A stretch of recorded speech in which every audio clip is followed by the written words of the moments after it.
अन्यायग्रस्त कर्मचारी राजेंद्र मडावी, हिंगणघाट आगार, वर्धा विभाग यांना एका दिवसाच्या उपोषणामुळे व कामगार संघटनेच्या पाठिंब्यामुळे अखेर मिळाला न्याय.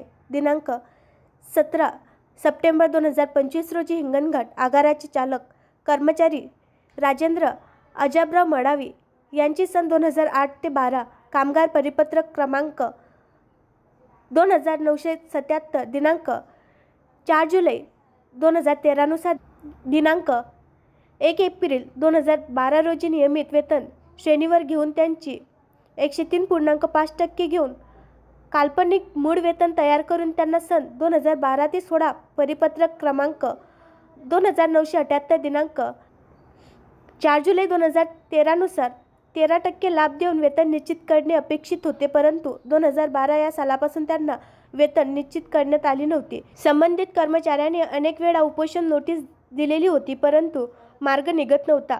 त्याकरिता आज दिनांक 17 सप्टेंबर 2025 रोजी होणाऱ्या उपोषणास संघटनेकडून पाठिंबा जाहीर करून पदाधिकारी सुद्धा उपोषणात बसले होते.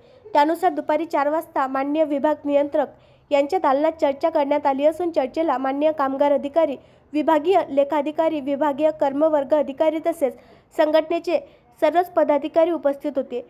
त्या चर्चेदरम्यान जोपर्यंत मध्यवर्ती कार्यालयाचे पत्रवेतन निश्चित करण्यासंदर्भात प्राप्त होत नाही तोपर्यंत आम्ही आमरण उपोषण मागे घेणार नाही, असे विभागीय सचिव शमी पठाण, अध्यक्ष हरिभाऊ देहनकर यांनी सांगितले.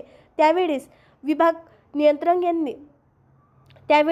नियंत्रक यांनी तात्काळ मध्यवर्ती कार्यालयास दूरध्वनीद्वारे कळवले असता मध्यवर्ती कार्यालयाकडून लगेच अर्ध्या तासात पत्र प्राप्त झाले असून ज्या अधिकारी यांच्या चुकीमुळे राजेंद्र मडावी हे उपोषणास बसले आहे त्यांच्यावर कारवाई करण्यासंदर्भात अहवाल सादर करा व मडावी यांना पूर्व प्रभावाने त्यांची वेतन निश्चिती तत्काळ करावी असे पत्र विभागाला प्राप्त झाल्यामुळे आज दिनांक 17 सप्टेंबर 2025 रोजी सायंकाळी 6 वाजता आमरण उपोषण मागे घेण्यात आले.